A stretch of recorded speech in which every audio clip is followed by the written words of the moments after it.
What would you do if you were invisible for a day? Wow. Oh, my God. That is a great question. Wait a minute. For you, it's not. Like all manner of thievery. Yeah, I'd rob every bank in America. And what would you do after banking hours? What would you do with the rest of your day?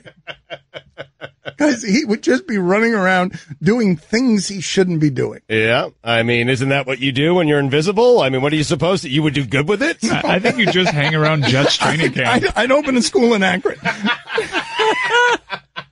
I think Stugotz would just hang around Jets training camp, try to get access to coaches. wander to the access to coaches. Wander into the huddle, hey, just sit in the middle of the huddle just so that he could smell.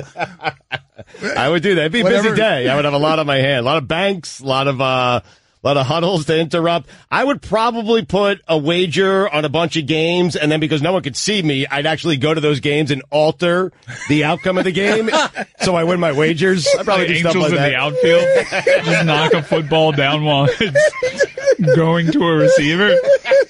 What's that strange moaning sound on the turf we hear from people looking around because Stugotz has gotten trampled by a herd of buffalo? You could finally get into Augusta. Oh, my God. Oh, yeah, there you go. It'd be a little odd that there's a floating golf club somewhere. Can we explore Where's that ball coming from?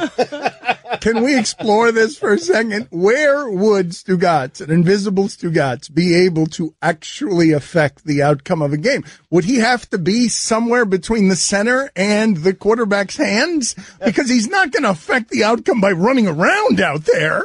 He's not going to put his body at risk. But I could use props and stuff. Suddenly, like a broom? Like a broom? chair wasn't there, and now suddenly it is. But the broom isn't invisible if you try to use a broom. Stugotz has got everything very clearly being invisible. a broom. You don't get everything to be invisible, just you're invisible.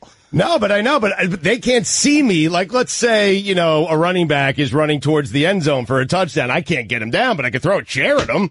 And a chair comes out of nowhere. But the items are not invisible. Now you've just got a haunted. You think David Johnson is running down the sideline expecting a chair to be hurled at him? What do you mean? We've got a huge national controversy that wouldn't allow you to be invisible anymore. People are going to notice the chair moving towards the end zone before you hurl it.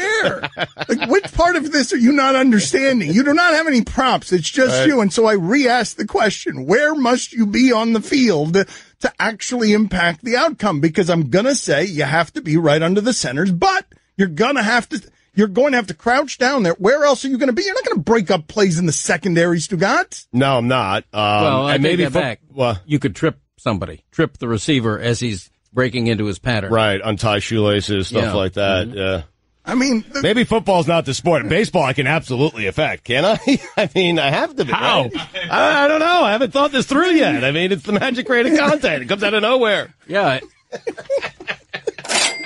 I ain't got time to bleed. You could tickle the first baseman as he's about to catch the ball. There you go. Yes. But I can't use a feather to tickle him, right? No. Because sure I'm only in bit. Well, okay. But people will see the feather. So the feather's just floating in the air? You had a broom on the middle of the field a second ago. A broom knocking down passes. We've got a lot going on, and one of the things that's going on is that Guillermo is wondering what play in sports might have actually been affected by an invisible person. We started the bidding with Bill Buckner. Bill Buckner, as where he's not willing to quite rule out that an invisible person wasn't the reason that Buckner made that mistake. Can anyone top Buckner? I mean, just lifted his glove a little bit. Is that what you're saying there, Bill? We are kind of just assuming this has never happened before, and we have no way of knowing. The person would have been invisible. So what in sports could have actually been impacted by an invisible person? The J.R. Smith play? How? I'm not really sure how, but it just seems like something pushing him out. Yeah. Bobby Brown famously claimed to have sex with a ghost. I don't think Chris knows how to play this game. $2, get out of here. Whoa! A rare fine with a penalty attached. So, harsh. Many of you are writing in still saying that Stugotz running around in a secondary with a broom would be the worst defensive back in the league. And what would I have to give Stugotz? Because Stugotz would be the worst. First of all, I love the visual image of an invisible Stugotz just trying to to do things in the secondary in an NFL game. What would happen is he'd get trampled and everybody would wonder where the groaning was coming from. And by the time you could see me again, I'd be dead. I mean, that's it, in the middle of a football field. You can't love that image, Dan. You can't see it. He's invisible. Oh, thank you. Thank you, Guillermo. Go join Chris in there. Thank you. Oh, wow. Get out of here. Whoa. Yes, but of not course, $2? Because he's invisible, you can't enjoy the image. That was terrible. 2 minutes. Semantic. The butt fumble. Well, what did we do? Invisible. I mean, someone could have affected that play. Yeah, just push Sanchez right into him. Yeah. Oh, wow. Chris, go to the mic with what you just said. Jose Canseco, ball hitting him on the head. Oh, whoa.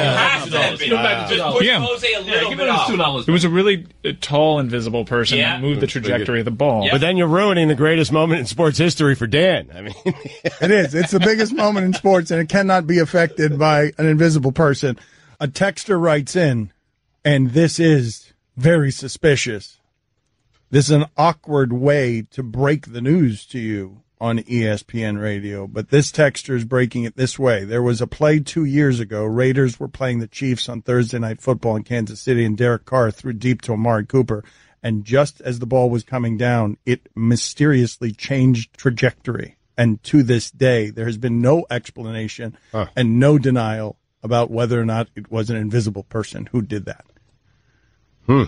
We said that Bill Buckner is the best that we could think of, right? For those of you who don't know what we're talking about, earlier in the show, the question was asked, what would Stugotz do with one invisible day? One day where he could be invisible. We decided that during banking hours, he would choose a weekday. He would rob all the banks in the universe from 8 to 5. And then at night, he would alter sporting event results by being an invisible man in games he had bet on. Correct. Yes. I offered that up. Yeah, it's weird. It's like he had thought of it. It's like he knew exactly what he would do with an invisible day with no consequences. And so we submitted as the play most likely to have been affected by an invisible person, the Bill Buckner play. Some people have nominated Chris Webber's subconscious. Somebody was whispering timeout in his ear.